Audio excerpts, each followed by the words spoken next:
Hello and welcome. It's the PHNX Cardinals Podcast Halftime Show Edition. Johnny Venerable, former Arizona Cardinal wide receiver Brittan Golden. Arizona Cardinals lead Jacksonville 14-10 at the half. It wasn't a perfect one. Long way to go in this matchup, but you have to be encouraged with what you've seen. Defense woke up. Walter Nolen, we're going to talk about a big scoop and score. Jacoby Brissett, solid. Not great, but no turnovers, no interceptions. And then a continued dominant performance from the likes of Michael Wilson and Trey McBride. Brittan Golden, your assessment after watching this team the last 2 weeks, how poor they've played, your biggest takeaway through two quarters? I thought the opening drive for the defense was bad, right? Yeah. I mean, they looked bad. They didn't look like they wanted to be there. But since then, going into half, they've played good football. They've gotten off the field, right? They've bent. They haven't broken. They've moved. The Jaguars have moved the football, but the Cardinals, for the most part, have not allowed a lot of points, and they've gotten off the field. On the flip side, the offense, they've moved the ball well the entire game. They haven't, or the entire half, I should say. They haven't been really stopped. They've stopped themselves in instances. There was the throw at the end. Jacoby missed the throw for the touchdown. Yes, he was being hit. Understandable. It's just one of those things where you'd like to see him not throw it 5 yards out of bounds. It's why he's a backup. But, I think for the most part, Walter Nolen's played great. The defensive line has done kind of what we've said at the beginning. They've kind of generated pressure. Nick Rawls has finally decided to send some blitzes with safeties, and they've gotten to Trevor Lawrence. So, I think this is a thing where you have to come out in the second half defensively. On defense, this first drive is going to tell a lot about this game. If you allow Jacksonville to go down there and put points on the board, momentum can shift really quick. I'm going to read you a statistic here that's crazy. I didn't think it was this lopsided. Jacoby Brissett is 20 for 25, 161, right? No touchdowns, no picks. Very, solid game so far. Trevor Lawrence has completed 3 passes. He's 3 for 8 for 51 yards, and he had that touchdown. That's it. So, obviously, they've ran the football well, or they did to start this game. If you're the Cardinals, it's like, here's where it becomes a problem, not to get negative off the jump, with Drew and what we've seen. The Cardinals have a lead. What have they shown in weeks prior to do with a lead? They get very conservative. Well, they can't really run the ball today. 12 for 34, right? Michael Carter's been a revelation. Bam Knight, God love him, 6 for 8 for 1.3 yards per clip.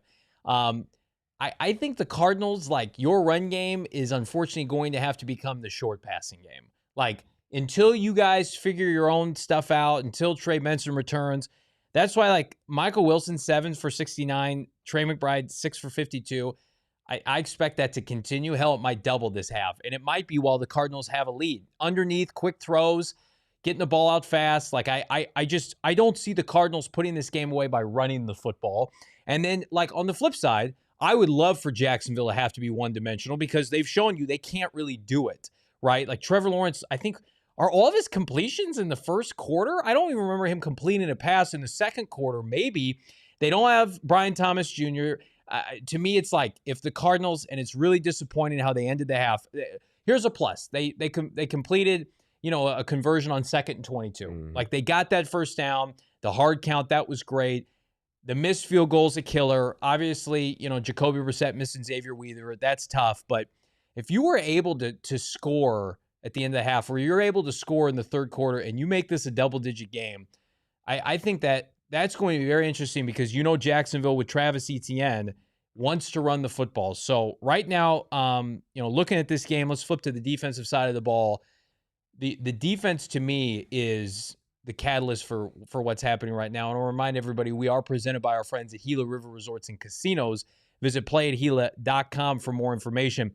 Walter Nolen with the unbelievable strip sack, catch and run. It was a blitz, safety blitz from Jalen Thompson. Walter Nolen cradles it with one arm and then rumbles into the end zone. Just unbelievable show of athleticism there that we really haven't seen from a Cardinal defensive tackle. No, it was actually really impressive for him to get that ball. And he won the catch, right? It's tough because it goes down as a sack fumble. But, I mean, to come down with that ball in the air with one arm and then to find a way to get into the end zone. Yeah. It's the athletic ability of all of these guys that play in this league is unbelievable. And when you get to see someone as big as Walter Nolen get to make plays and get to show the athleticism off, it's fun to watch. But going along with that, you're going to need more of that, right, going into the second half. You're going to have these guys on defense step up and make these plays and keep going. Hit that like button. Subscribe to PHNX Sports here on YouTube. Keys for the second half. I think it's just trying to do more of the same. Jacksonville has not showed a consistent ability to be able to drive the field. And, that first possession hopefully was an anomaly. How disgusting it was where Jacksonville was started on their 4 and then they scored in 4 plays or whatever it was. And the Cardinals have to do a better job. You heard Jonathan Gann at the end of the first half containing Trevor Lawrence on third down.